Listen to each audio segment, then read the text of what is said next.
Hello and welcome. आज हम start करने वाले हैं गणित का पहला चैप्टर। तो आपके गणित का जो पहला चैप्टर है वो है वैदिक गणित, और इस बार वैदिक गणित के अंदर आपकी केवल एक ही एक्सरसाइज है 1.1। तो चलिए शुरू करते हैं। तो वैदिक गणित के अंदर जो आपके पहला सवाल जो है वो है निखिलम विधि से भाग करना, ठीक है। जिसमें पहला सवाल मैंने यहाँ पे लिखा हुआ है 1245, जिसमें हमें क्या करना है 97 का भाग लगाना है। तो निखिलम विधि से भाग करने के लिए सबसे जरूरी चीज जो होती है वो होती है आधार, ठीक है। तो यहाँ पे आधार जो होता है वो हम या तो 10 लेते हैं या 100 लेते हैं या 1000 लेते हैं, उनको हम आधार के रूप में लेते हैं, ठीक है। तो यहाँ पे हमें आधार जो चूज करना है वो लेना है भाजक के आधार पे, है ना। तो यहाँ पे भाजक के अकॉर्डिंग हमें क्या करना है, आधार लेना है यहाँ पे। तो यहाँ पे भाजक जैसे कितना है 97 है, तो 97 जो है किसके निकट है, 100 के निकट है। तो यहाँ पे हमें आधार जो है वो कितना लेना है, 100 लेना है, ठीक है। तो यहाँ पे आधार हमने कितना ले लिया, 100। अब हमें क्या करना है, इसका विचलन निकालना है। तो विचलन निकालने के लिए आपको जो आधार है उसमें से भाजक को माइनस करना है। तो 100 में से हम 97 को माइनस करेंगे, तो यहाँ पे आपका विचलन जो है वो कितना आ जाएगा, 0.3, ठीक है। अब यहाँ पे मैंने 0.3 क्यों लिखा, क्योंकि हमें ये ध्यान रखना है कि आधार में जितने शून्य होंगे हमारा विचलन भी उतने ही अंकों में होना चाहिए। जैसे यहाँ पे आधार में 2 शून्य है तो हमारा विचलन भी 2 अंकों में ही होगा, ठीक है। अब हमें भाग करने के लिए क्या करना है, यहाँ पे इस प्रकार से आपको 3 खंड बनाने, 3 भाग बनाने, ठीक है। जो आपके सबसे पहला खंड है उसके अंदर आपको जो भाजक है वो लिखना है। तो यहाँ पे भाजक जो है हमारा कितना है 97, ठीक है।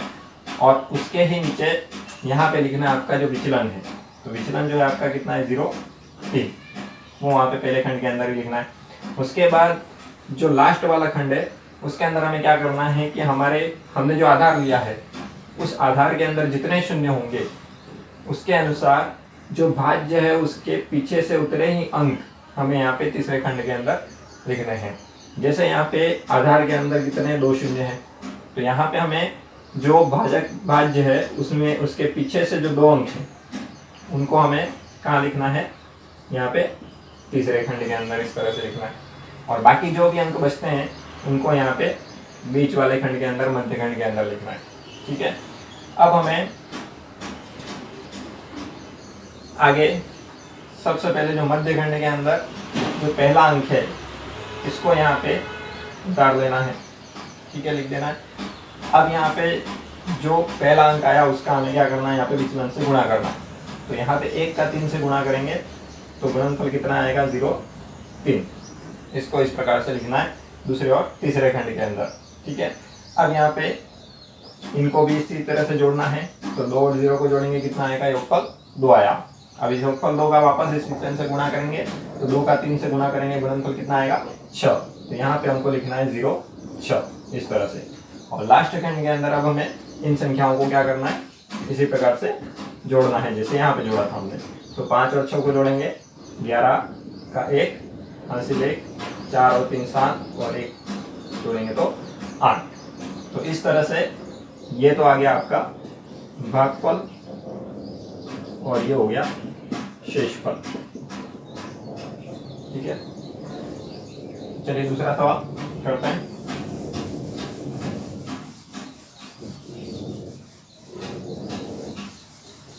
तो दूसरा सवाल जो है आपके वो है 311, जिसमें हमें भाग लगाना है 8 का, ठीक है। तो सबसे पहले चीज हमें क्या चुनना है, यहाँ पे आधार। तो आधार जो है हमें किसके अकॉर्डिंग लेना है, भाजक के अकॉर्डिंग। तो यहाँ पे आधार जो है वो कितना लेंगे, 10, क्योंकि 8 जो है वो किसके निकट है, 10 के निकट की है, ठीक है। अब इसका विचलन निकालना है। तो विचलन निकालने के लिए हमें क्या करना है, जो आधार है उसमें से भाजक को माइनस करना है। तो 10 में से 8 माइनस करेंगे तो यहाँ पे आपका विचलन कितना आ जाएगा, 2 आएगा। तो यहाँ पे विचलन हमने 1 अंक में क्यों लिखा है, क्योंकि यहाँ पे आधार के अंदर 1 ही शून्य है।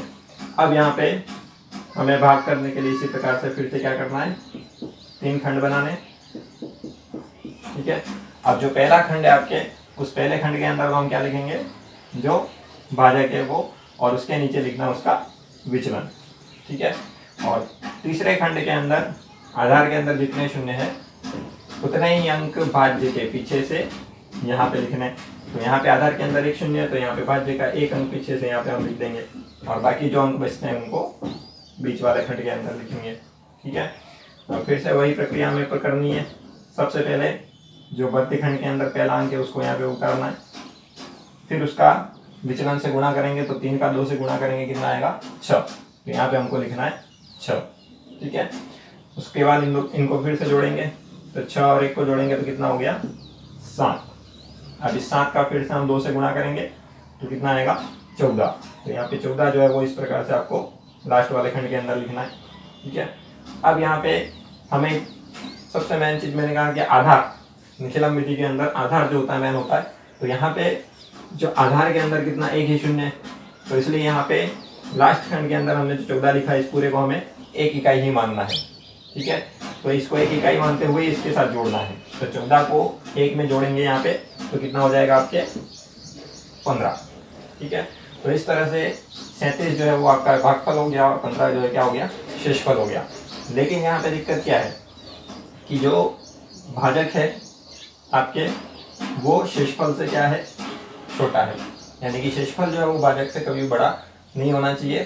शेषफल हमेशा भाजक से क्या होना चाहिए छोटा होना चाहिए। तो इसके लिए हमें क्या करना है, यहाँ पे जो भाजक है उसका अलग से यहाँ पे फिर से क्या करना है शेषफल के अंदर भाग लगाना है, और वो जितनी बार आप भाग जाता है उतनी बार आप लगाइए। जैसे यहाँ पे 8 का 15 में अगर हम भाग लगाएंगे तो एक बार जाएगा, तो 8 एकम 8, 15 में से 8 को माइनस करेंगे तो कितना आएगा 7 आएगा। तो यहाँ पे जो 8 का हमने 15 में भाग लगाया कितनी बार एक बार, तो भागफल तो कितना आया 1। तो उसको तो यहाँ पे आप कोई बीच वाले में जोड़ देना है भागफल के साथ में। और यहाँ पे 8 का भाग एक बार लगाया तो कितना आया 8, तो यहाँ से 8 आपको क्या करना है शेषफल में से माइनस कर देने। ठीक है। तो इस तरह से जो आपका नया भागफल जो है वो तो आ जाएगा 38 और शेषफल जो है वो आ जाएगा आपके 7। ठीक है। तो इस तरह से ध्यान रखना है कि जब भी ऐसा कोई सवाल आता है जहाँ पे शेषफल जो अगर भाजक से बड़ा है तो वहाँ पे आपको उसको छोटा करने के लिए जो भाजक है उसका उस शेषफल में क्या कर देना भाग लगा देना। ठीक है। अगला सवाल है आपके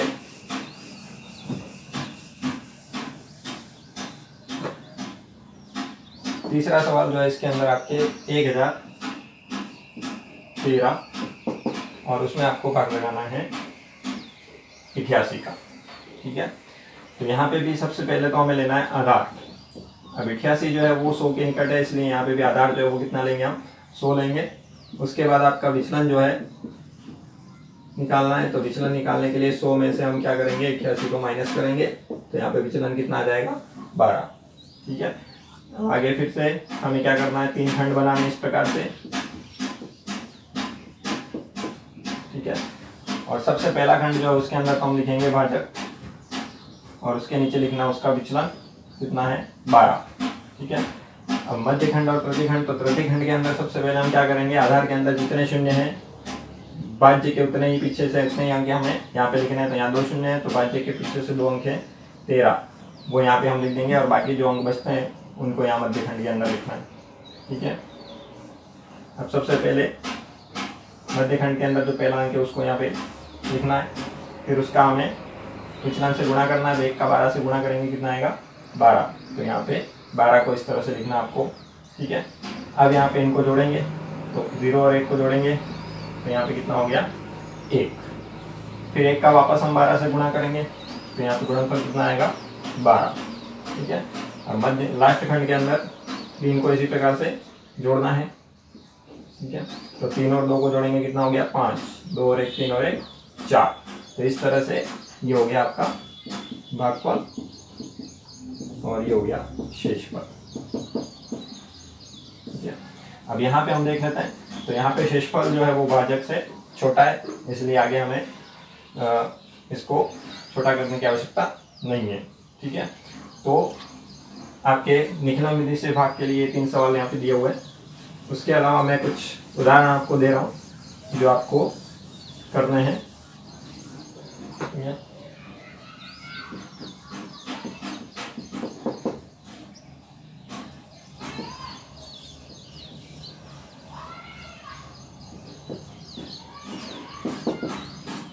ये उदाहरण आपको करना है इसी प्रकार से निखिलम विधि से।